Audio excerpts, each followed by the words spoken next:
What's up, everybody? It's Brick MMA, and I am back. I know I am late. Um, Life gets away from you. You know what I mean?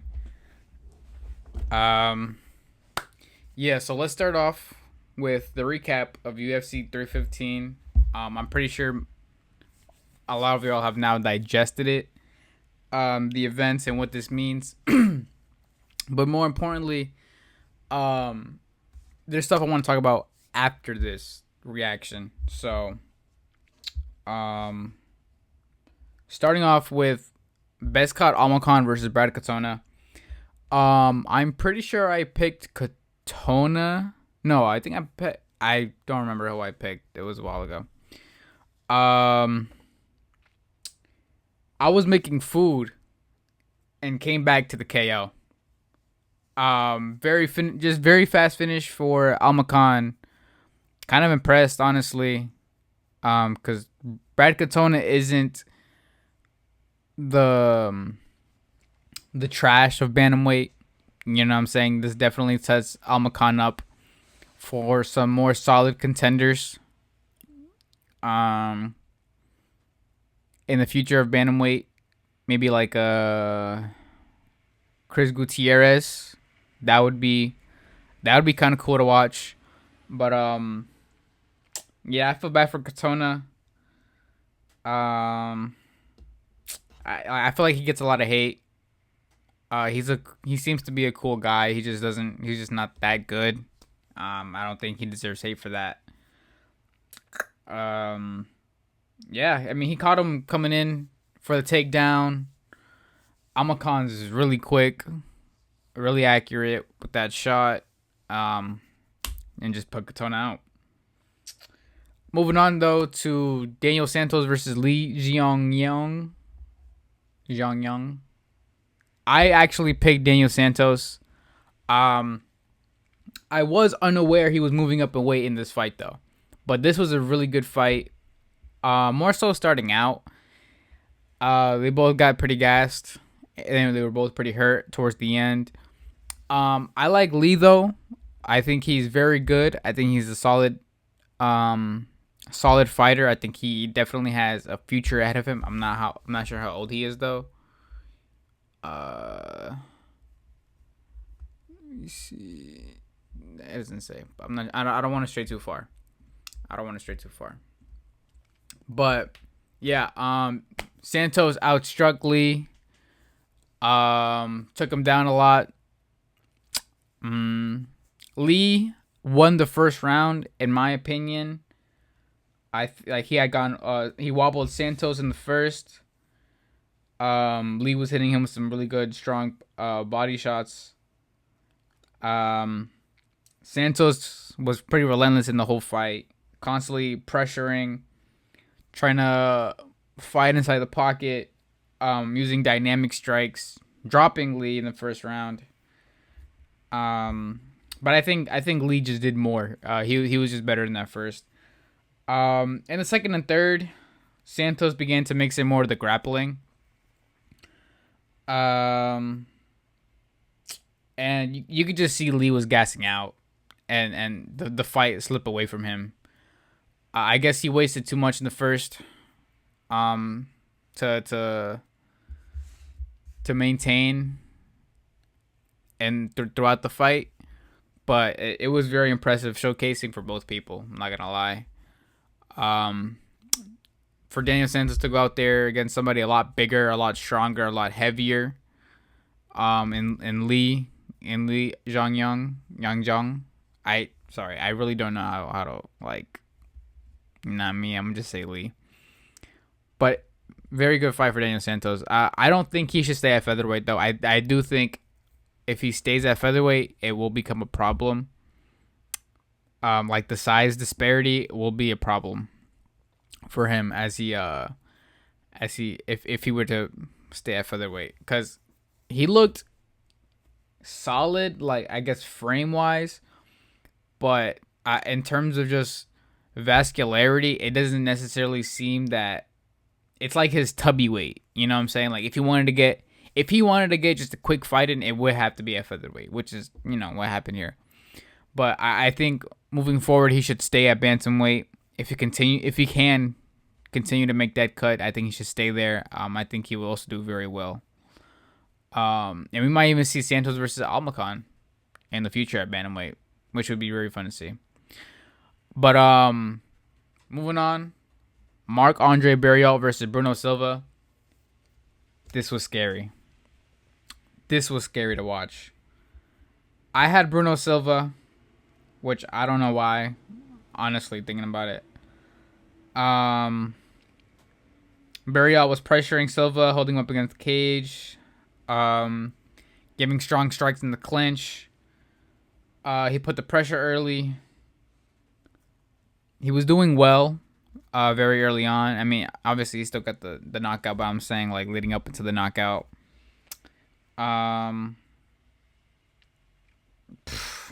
Fuck, man. There really wasn't much to talk about besides the knockout. From the clinch with the nasty fucking elbow to Bruno Silva's skull, bro. I didn't even notice it until somebody pointed out where he had the dent, and his shit was just bulging. Oh my god! And he was out for like a solid 3 minutes, no movement. That's scary. That's scary. As sad as it may be for him, he should retire. I'm not always one to say like to be honest, I care about the fighters, right? I think it's always like it's fun to troll and say certain things, but it's always bittersweet when they decide to retire. I know Bruno Silva didn't or hasn't specifically said it that I've seen that he's gonna retire after this fight, but I absolutely think it's a decision for him to make.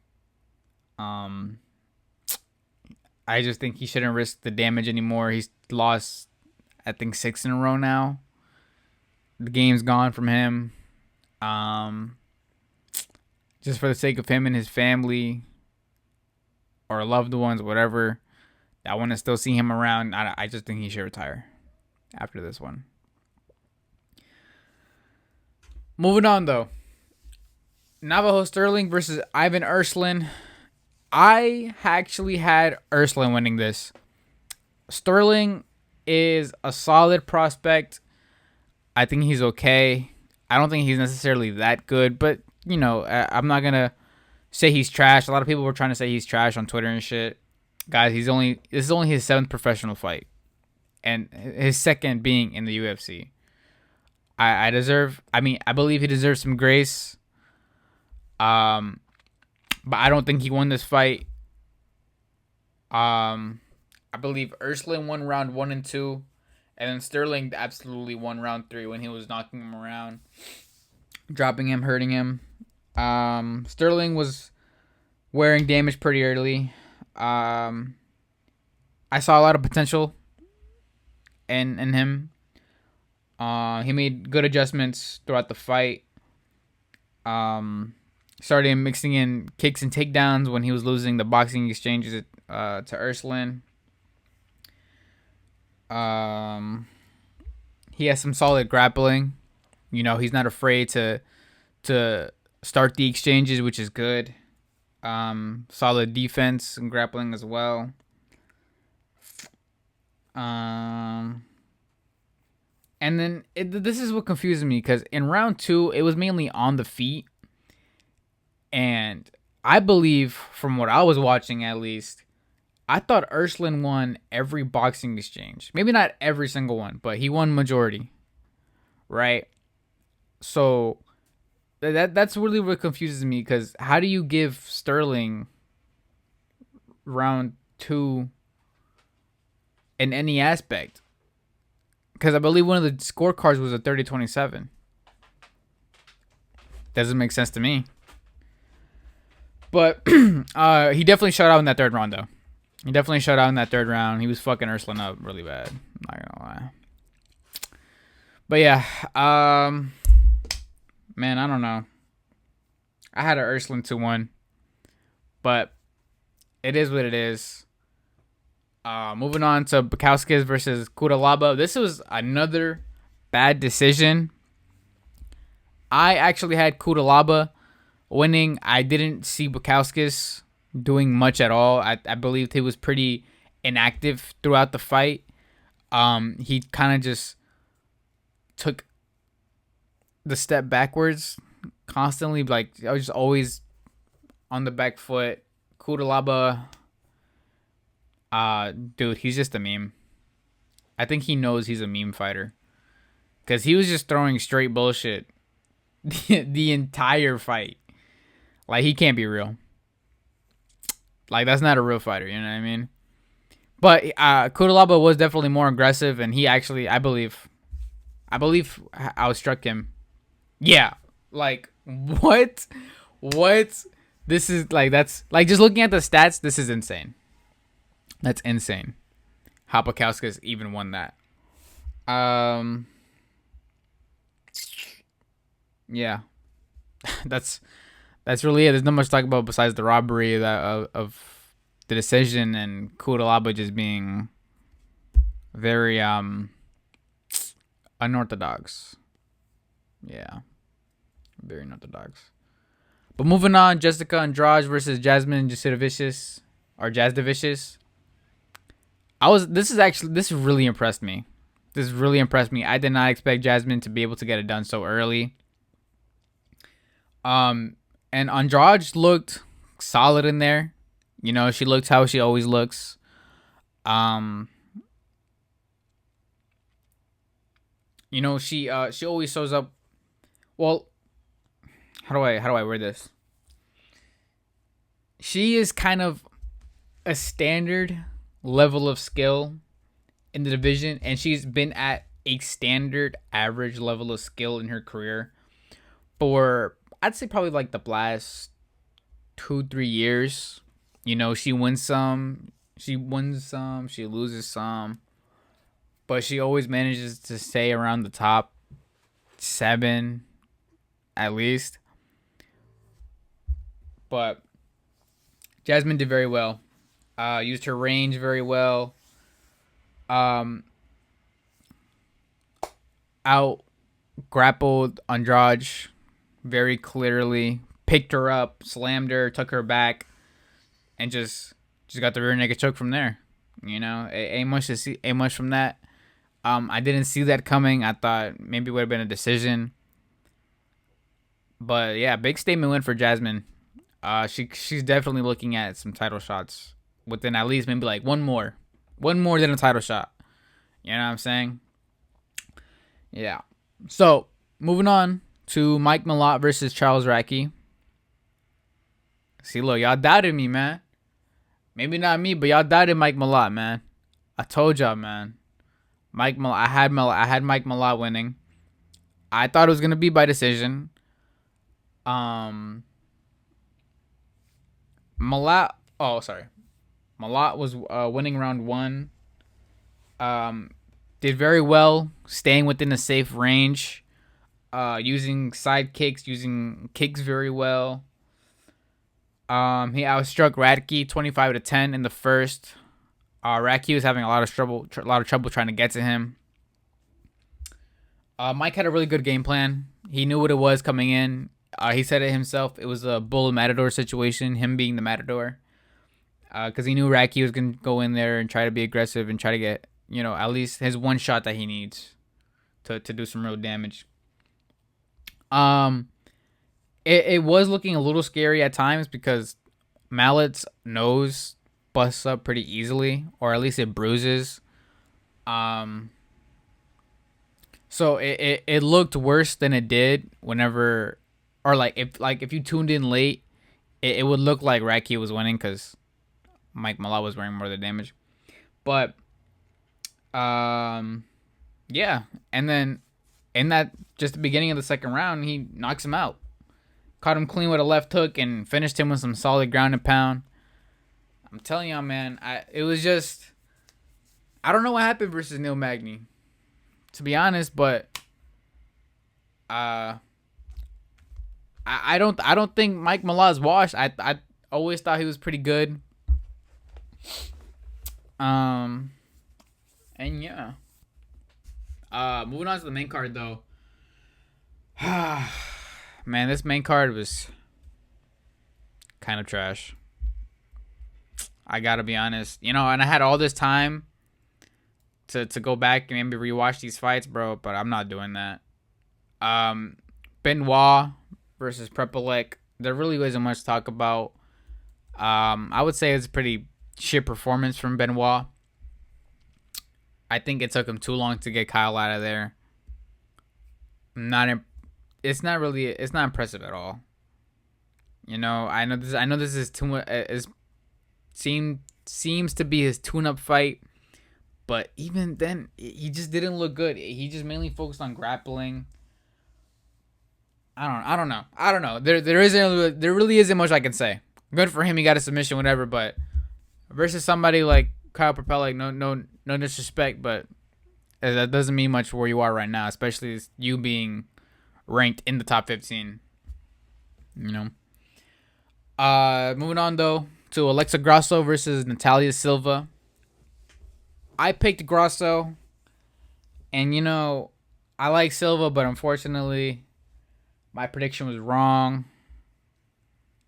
Silva was just toying with Alexa Grasso the entire time.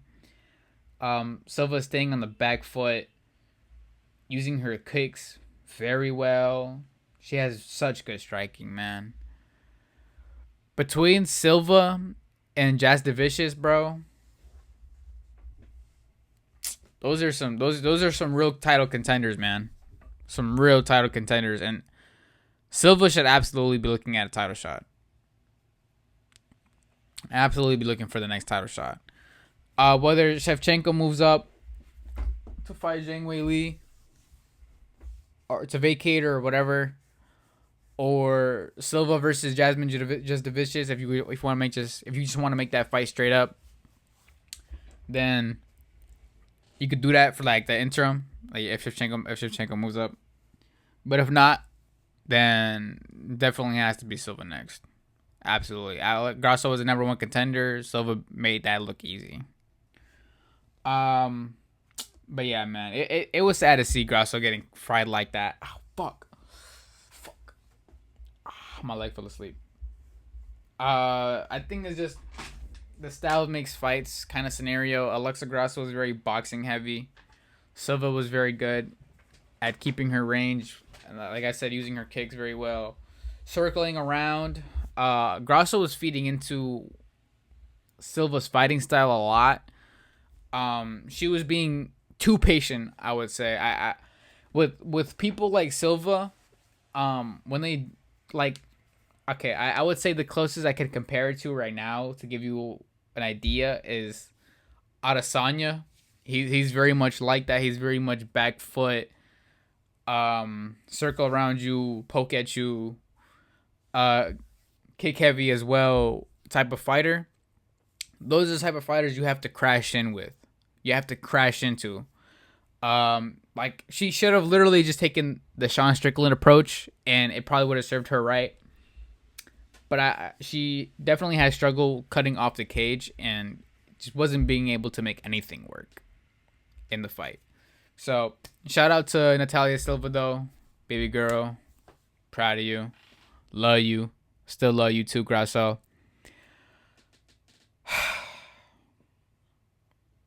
Aldo versus Zahabi, man. What a fucking robbery, bro. How are you gonna do one of the GOATs like this, bro? Aldo won round 1, round 2, and he lost round 3. I'd say clearly. He was all fucked up. He was all gassed out, right? How do you give it to Zahabi, bro? How?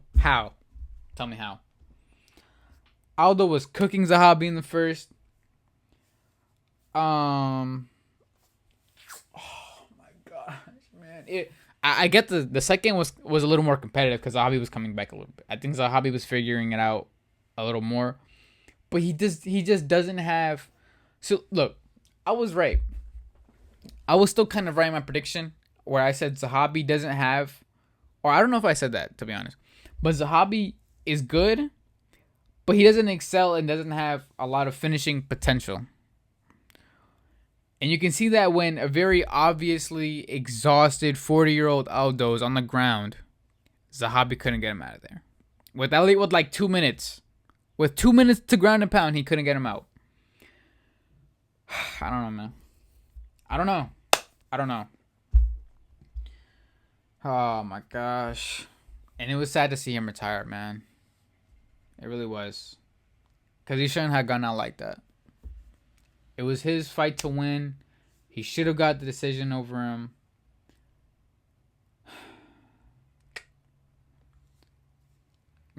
Man. His cardio was gone. Trying to get that finish in the third, man. Just sad, man. Moment of silence for Aldo, man.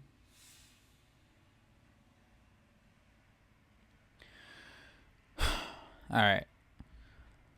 Guys, I'm going to keep it 100%.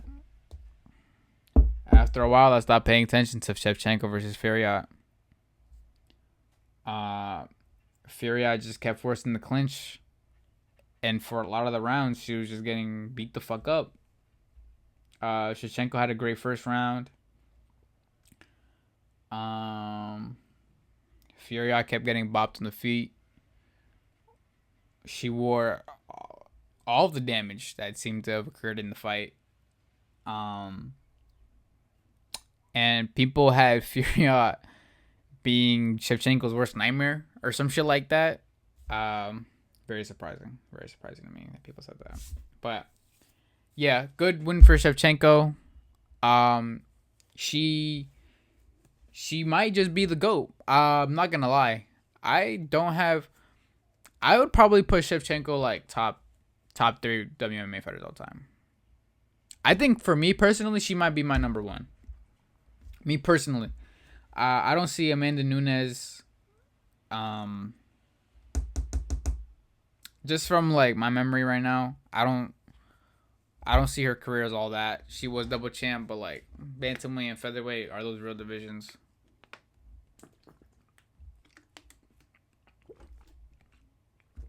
Considering the featherweight division doesn't even exist anymore, I don't think so. That was just stat padding. But for the main event, though, I was wrong. I was so wrong. JDM went in there and just beat the fuck out of Bilal Muhammad. And I might have to reword that because maybe beat the fuck out of him. No. He definitely did. He broke his orbital, and split his lip. He beat the fuck out of him, and all JDM had was a black eye. But also, props to Bilal Muhammad. He did keep the fight standing for majority, which was actually very surprising. JDM from round 1 to 3 controlled the pace on the feet. Had lots of good moments. Taunting too. Very good takedown defense. Very, very good takedown defense. It very much surprised me. I knew he was working with Craig Jones, but just because you're training with somebody doesn't always mean you acquire a certain skill. You know what I'm saying? Like, I can train with Adesanya for like I could have a fighting camp with Adesanya, but that doesn't mean I'm gonna be as good as Adesanya. You know, and JDM is definitely not as good as Craig Jones in grappling, but very impressive, man. I did not think his grappling would have been at a level to deny Bilal Muhammad as much as he did. I believe he only got 1 takedown. Oh, sorry. Oh, he got 3 takedowns. But I believe those were towards the end of the fight. Yeah, JDM has some great reversals. Using kicks as well. Teeps, leg kicks. You know, I think Bilal was just kind of afraid to grapple after seeing JDM shut him down. As easy as he did too. I don't know. Like I think we all know what this means. We've already seen the tweets, right? I know I'm making this video mad late. Islam versus JDM is the next fight at welterweight for the belt. I don't know what this means, bro. I don't know what this means for Islam. Honestly, I don't know. I cannot confidently say Islam beats JDM. I can't. Watching the takedown defense, the size disparity, like JDM's pretty solid, bro. And I'm talking about just physicality. Like he has power. And another training camp with Craig Jones, finding out, trying to figure out Islam for I would say maybe like a second time now. There's gonna be a lot of improvements. There's gonna be a lot of improvements for JDM to make, and he can absolutely make them. I don't know. I saw a meme of people saying Islam was gonna have the career of Volk, where he moves up, gets knocked out, and comes back down to get knocked out. I don't know if that's happening, but that would be fucking hilarious. However, what I want to talk about was the main event now means we know what's happening for the lightweight belt. Ilia Topuria versus Charles Michael Oliveira.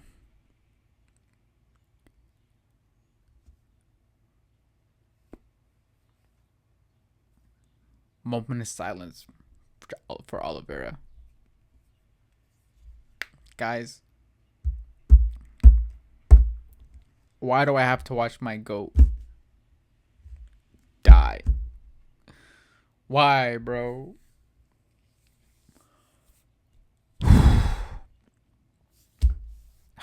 Fuck, man. This really sucks. This really, really sucks. Not only did I actually think Bilal would have won versus JDM, but I also didn't want Charles to fight Ilia. Charles to fight Islam again, that fine, whatever, right? He deserve it now, but I wanted Islam Ilia. I think it's the best fight the UFC could make. And it's the fight that I want to see. It's the fight I want to see more than Jones versus Espinal, or maybe even equal level. But man, I don't know if you'll have seen the opening odds to it. I think somebody reported it as Ilia being minus 500 to Charles plus 300, which is crazy work, man. But I can't really say anything that anybody else hasn't said. Charles gets hit too much. Charles gets hit too much, man. And if Ilia touches him, and Ilia's looking bigger at welterweight during the offseason. Obviously, he's the offseason. He's going to bulk up a little bit, or he's going to put on weight. But guys, he's never looked that big. He's definitely prepping very well to move up to lightweight. And he might even have to make the same cut that he made from featherweight to lightweight. Because he might genuinely be like 190, 200, like pushing that range. He's like a beetle. Like that's what he's built like. He's built like a beetle. You know what I'm saying? But fight starts on the feet. We know where that's going, man. Charles definitely has some opportunities where he can catch Ilia and stuff, but I I don't see it happening for Charles. I don't. I think the only way Charles can win is if Ilya lets his ego get to him and tries to out-grapple and submit Charles, which would be fucking crazy. But I don't think Ilya's jiu-jitsu is good enough to be able to submit Charles Oliveira unless he's already hurt. And even then, I don't think Islam would have done it if Charles wasn't already hurt. You know what I mean? But yeah.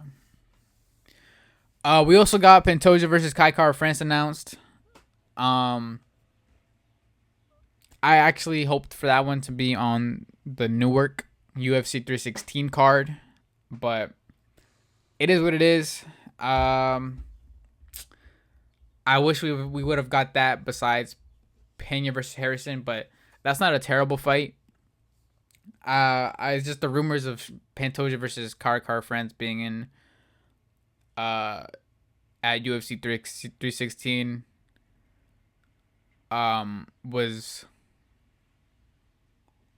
I guess, more entertaining to me because that is the one card I am going to be able to see.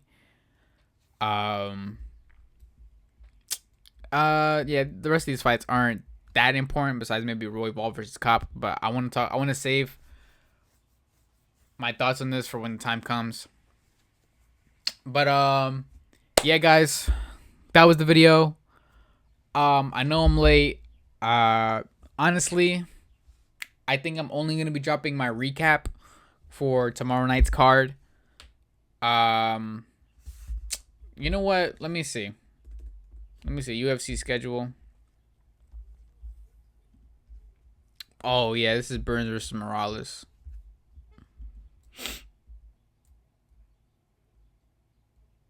Rosa versus Costa.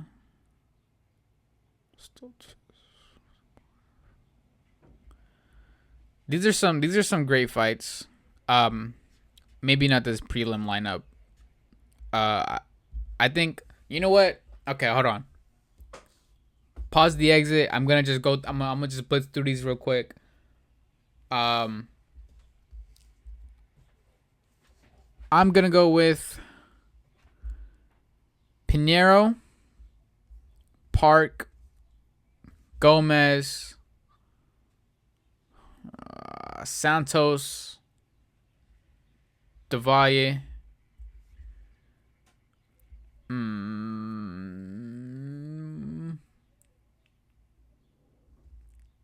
Jared Gordon. Wait. Fuck, I don't know. Is Jack Moises coming off a loss? Coming off a win. What about Gordon?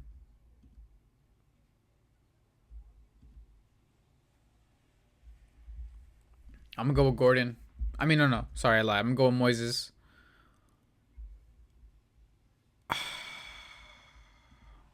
Do I know him? That's his debut. I can't make a proper decision like that. Arosa versus Costa. I'm gonna go Costa. I'm gonna go Ruzaboev. I'm gonna go Sadiq Yusuf. I'm gonna go Yusuf because I think Myron Santos didn't properly win his last fight versus Marshall. I think he was Marshall was robbed versus Santos for the win. Rodolfo Bellato versus Paul Craig. A draw with Jimmy Crute. I think I'm gonna go Paul Craig. I think that's absolutely a fight can win. It's like his skill level of opponent that he can beat at this moment in his career. And Burns versus Morales, man, I don't know. I'm not too sure of Morales' grappling capabilities because we know that Burns is definitely going to grapple. He knows that's his way to win at this point of his career as well.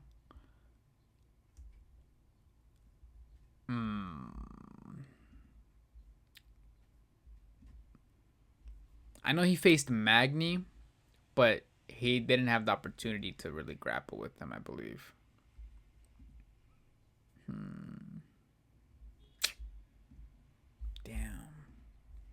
But if he hurts Burns on the feet, man.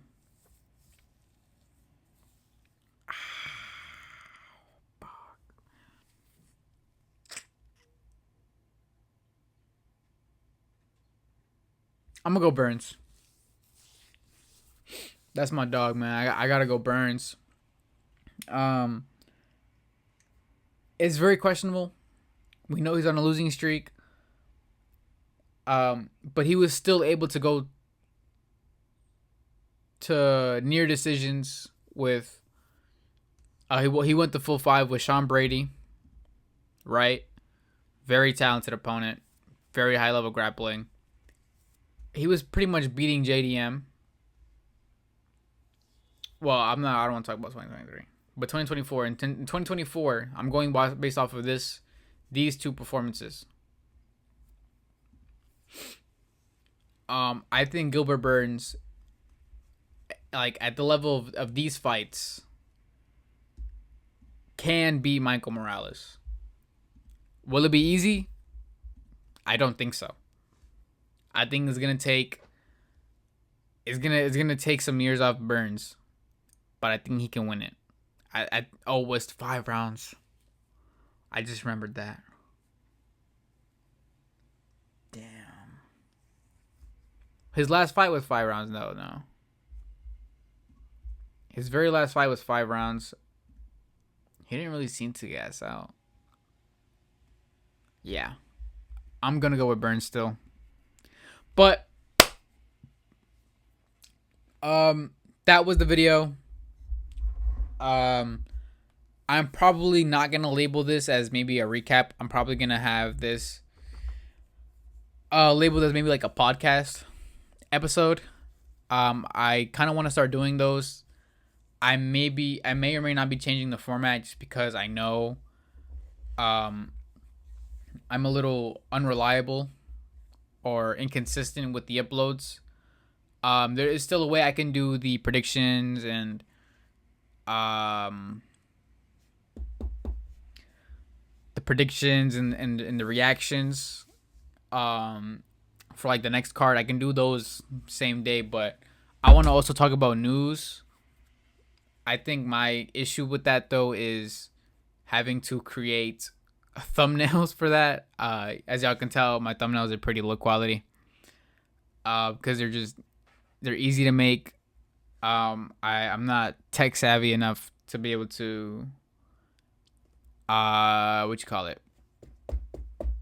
I'm not tech savvy enough to be able to have like glaring or like take out backgrounds and shit like that. You know, I've tried, but I think right now the best I can do for y'all is the pictures of the cards and then the title, and you know.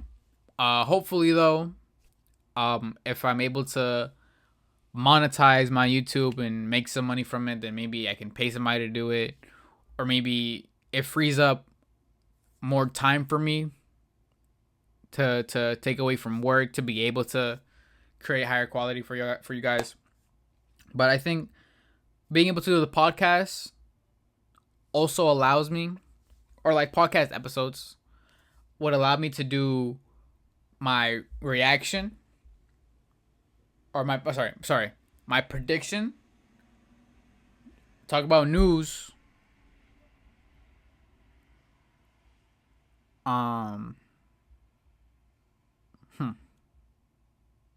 I think I worded that wrong.